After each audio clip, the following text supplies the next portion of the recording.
Today I'm sharing with you 5 anxiety symptoms that made me feel like I was about to die.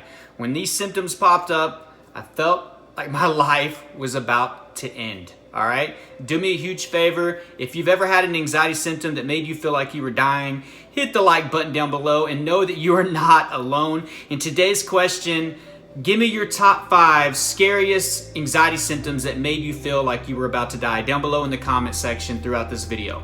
If you are new here, be sure to subscribe. Tons of videos to help you with your anxiety. The first symptom that I want to talk about is a mental symptom, but it's a big one. It's impending doom. You get this whenever you enter fight or flight or survival mode.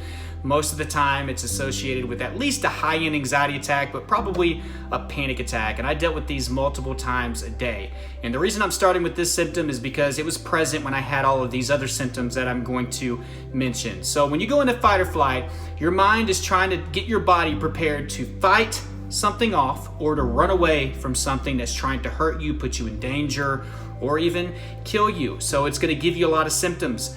But you're gonna get this feeling of dread, of impending doom, that death is right around the corner. And you're having this feeling, so you'll fight even harder or run even harder to get away from it and to escape it, right? It's the fear, okay?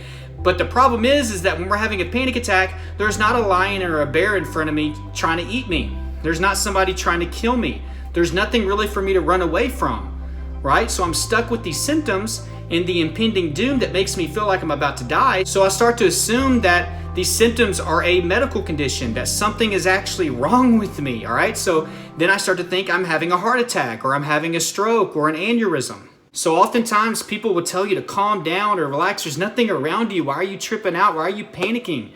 They don't understand that that's the reason we feel so scared. That's the reason that we feel so uncomfortable. I feel the way that I feel. I have impending doom, like something's trying to kill me, but I can't identify it.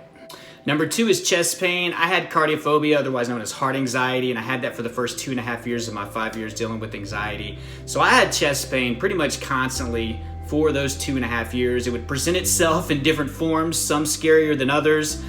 The more minor forms would be like a dull ache that would pop up here and there throughout my day, more so of like a reminder that maybe there's something wrong with your heart. But the ones that really scared me was this sharp or sudden pain that would come out of nowhere and radiate to other parts of my body, my left arm, my left shoulder, my upper back, even up to my jaw. Really made me feel like I was having a heart attack, and I struggled with Googling, so I would always be looking up these symptoms. It always pointed to a heart attack, even though I was 20 years old. I did tons of testing, finally to start getting around to accepting that it was anxiety, but it took a very, very freaking long time. I spent so many nights at the ER, so many day trips to the hospital, always on the verge of calling 911. It completely wreaked havoc on my life, and by far having heart anxiety and dealing with the chest pain was the worst part of my 5 years dealing with health anxiety by far. Number 3 is brain zaps, and easily this could be like my number 1 scary anxiety symptom ever, but the fact that it happens so rarely kind of brings it down a little bit. But it happened to me on 2 different occasions. The first time was the freaking scariest. I was getting ready one morning to go somewhere, and out of nowhere I felt this weird buzzing, vibration, spasmy, twitchy feeling in my freaking brain. And I remember falling to my knees more so out of fear and thinking that I was about to stroke out or have an aneurysm or die. And I remember being like, oh my God, it only lasted a few seconds, probably like 7 seconds. I yelled at my girlfriend at the time to call 911, but as soon as I was telling her that, it actually started to subside. I was like, wait a second, no, never mind. And literally in that moment, I thought I was gonna die just within a few seconds. So the best way to describe it, because there's not tons of information, usually it requires extreme anxiety or switching medications or coming off of medications for anxiety is another time that it seems to bring up the frequency of brain zaps. But the best way to describe it is like a spasmy, vibration, buzzy, zappy type feeling in your brain. As far as I know, it's not dangerous or anything like that. It's just a side effect of severe anxiety or coming off medications. Number 4 is shortness of breath, and I would mainly have this whenever I was having panic attacks, but I also had some periods where I was just very breath conscious, so I didn't have to be in full panic mode to be monitoring my breath, how many times I was breathing in a minute, how deep of a breath was I able to get. That would stress me out. I always found myself trying to yawn to get that deep, satisfying breath. And if I couldn't get it, sometimes that would lead to a panic attack. But whenever I would have panic attacks, obviously your heart rate goes up, your blood pressure goes up, you get tense, your breathing cavity is restricted, so your lungs and your diaphragm, it's just some added pressure on it. You're actually getting the proper amount of oxygen. If you were to put a oxy thing on your finger, you'd still be at 98, 99% oxygen most likely. At least that's what I've heard from many other people dealing with the shortness of breath. That was the case for me.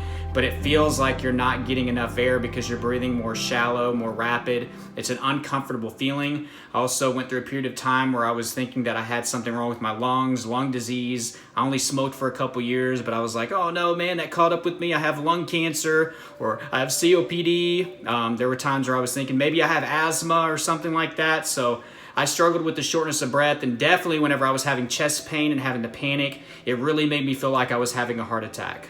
And the next one, guys, is dizziness. This is a very, very scary symptom.